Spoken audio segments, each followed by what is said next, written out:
Hello everyone, most welcome.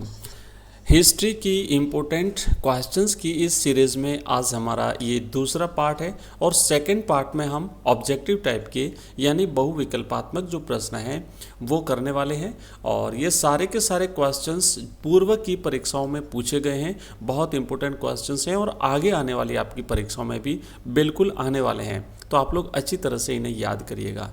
पहला प्रश्न है, पुराणों का संकलन काल है। 4 ऑप्शन आपके सामने हैं और जो राइट आंसर है वो आपको बताना है, कमेंट बॉक्स में कमेंट करके बताते जाइएगा। पहला ऑप्शन है कि लगभग 100 ईस्वी, दूसरा ऑप्शन ब है लगभग 200 ईस्वी, ऑप्शन 3 है लगभग 400 से 500 ईस्वी और लगभग 500 से 200 ईस्वी।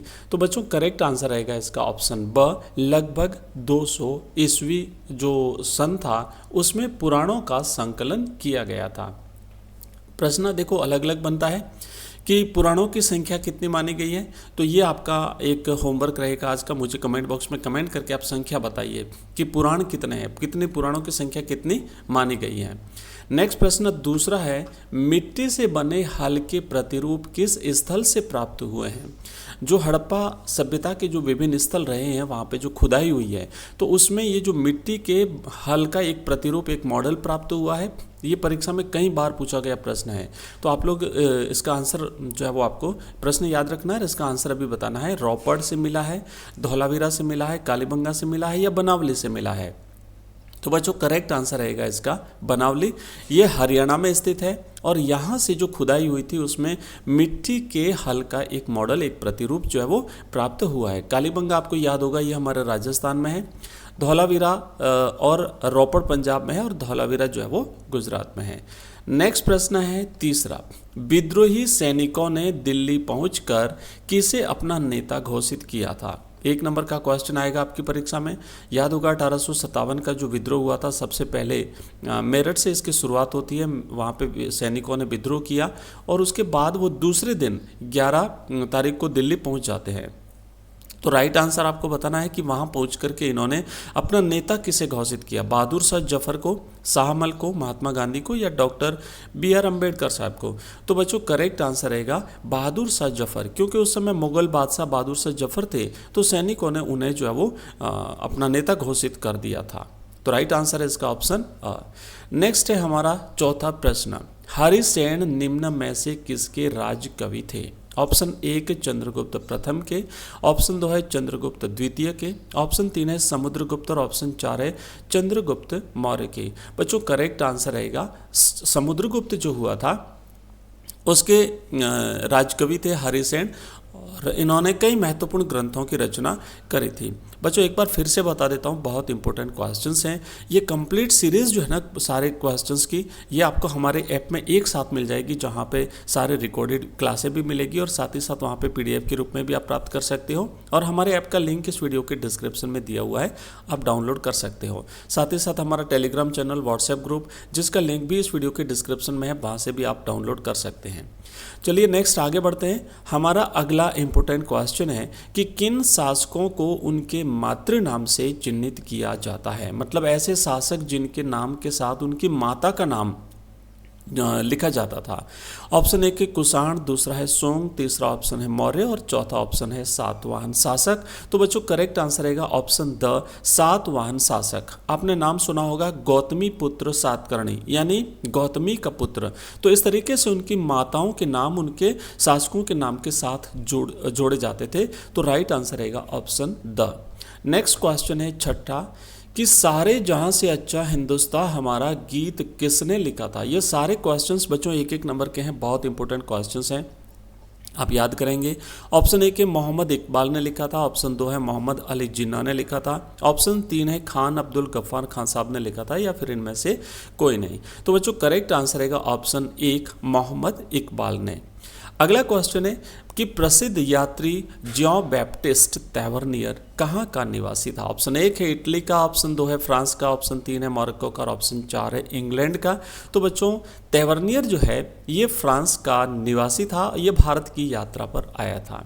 अगला क्वेश्चन है कर्नाटक की वीर शैव परंपरा के प्रवर्तक कौन थे, यानी शुरुआत करने वाले कौन थे कर्नाटक में। ऑप्शन 1 है आदिगुरु शंकराचार्य, ऑप्शन 2 है रामानुज, ऑप्शन 3 है सुंदरम और ऑप्शन 4 है बासवन्ना। तो बच्चों करेक्ट आंसर है ऑप्शन द बासवन्ना जो है इन्होंने कर्नाटक में वीर शैव परंपरा का प्रवर्तन किया था। नेक्स्ट ऑप्शन है 9वां प्रश्न है मृच्छकटिकम नाटक के लेखक कौन थे? ऑप्शन 1 कालिदास, ऑप्शन 2 है शूद्रक, ऑप्शन 3 है वराहमिहिर और ऑप्शन 4 है आर्यभट्ट। तो बच्चों मृच्छकटिकम की रचना महाराज शूद्रक ने करी थी। राइट आंसर रहेगा ऑप्शन ब। अगला क्वेश्चन है अलवार किस मत से संबंधित है? आपको याद होगा दक्षिण भारत में अलवार और नयनार दो संप्रदाय हुए थे और ये दोनों संप्रदाय एक विशेष धर्म से, अलग अलग धर्मों से जुड़े हुए थे। तो अलवार कौन से धर्म से संबंधित है? ऑप्शन 1 है वैष्णव धर्म, ऑप्शन 2 है शैव मत, ऑप्शन 3 है बौद्ध मत और ऑप्शन 4 है शाक्त मत से। तो बच्चों करेक्ट आंसर रहेगा कि जो अलवार संत थे ये वैष्णव मत से संबंधित थे, भगवान विष्णु को अपना आराध्य मानते थे, और जो नयनार संत थे वो भगवान शिव को अपना आराध्य मानते थे, वो शैव मत से संबंधित थे। बच्चों इसी प्रकार के सारे क्वेश्चंस की सीरीज हमारी अलग अलग सब्जेक्ट्स की चलती है।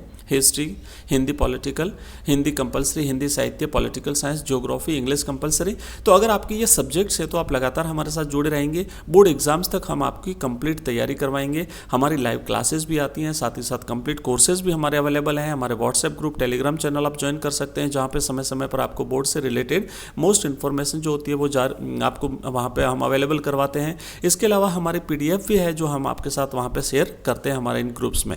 तो ग्रुप ज्वाइन कर लीजिए, लिंक इस वीडियो के डिस्क्रिप्शन में है। आप हमारा ऐप डाउनलोड कर सकते हैं जहाँ पर आप ऑनलाइन टेस्ट दे सकते हैं। ऑनलाइन टेस्ट देने का मतलब ये होता है कि वहाँ पे जैसे टेस्ट सबमिट करेंगे, आप कंप्लीट करके जब टेस्ट आप कंप्लीट करेंगे तो वहाँ पे आपको तुरंत रिजल्ट मिल जाएगा कि आपने कितने नंबर प्राप्त किए हैं, आप की रैंक क्या है, बाकी बच्चों से आप कितने आगे हैं, कितने पीछे हैं, जो गलत हुआ उसका राइट आंसर क्या है।